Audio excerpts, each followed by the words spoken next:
Connaissez-vous le 85, autrement appelé super-éthanol? On en voit de plus en plus dans les stations-service pour une raison simple, c'est beaucoup moins cher que les carburants habituels. Pour 50 litres, comptez près de 75 € le plein de samplon 95 et seulement 34 € pour le super-éthanol. Seul problème, peu de voitures sont adaptées, il faut un boîtier spécial et ça coûte un peu d'argent. Céline Blancpain et Brice Giresse nous montrent comment ça fonctionne et combien ça coûte. À la station-service, son prix défie toute concurrence.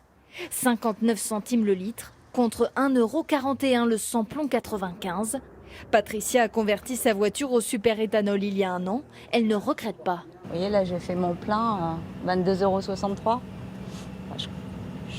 Je vais rouler 450-460 km avec. Le super-éthanol ou E85 est composé à 85% de biocarburants fabriqués à partir de plantes comme la betterave. En un an, sa consommation a explosé, plus 80%. Économie de plus de 50% sur le carburant, malgré le fait que ça consomme un peu plus. Alors pourquoi le super-éthanol est-il moins cher? Eh bien tout simplement parce qu'il est moins taxé, car moins polluant. Le 85 émet 50% de CO2 et 90% de particules fines de moins que son concurrent, le samplon 95. Seuls les véhicules essence peuvent être convertis au super-éthanol. Pour cela, deux techniques, la reprogrammation de moteur ou la pose d'un appareil chez le garagiste. Donc il suffit simplement de monter un petit boîtier que vous voyez ici.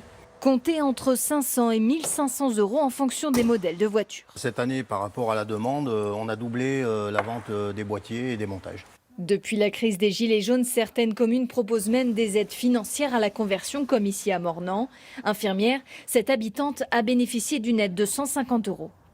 On fait environ 60 km 4 fois par semaine pour aller au travail. Donc c'était un gros budget dans la famille. Le boîtier sera très vite rentabilisé. Peu polluant, le super-éthanol a aussi ses détracteurs. À l'échelle mondiale, certains lui reprochent une consommation inutile de terres agricoles, autrefois destinées à l'alimentation.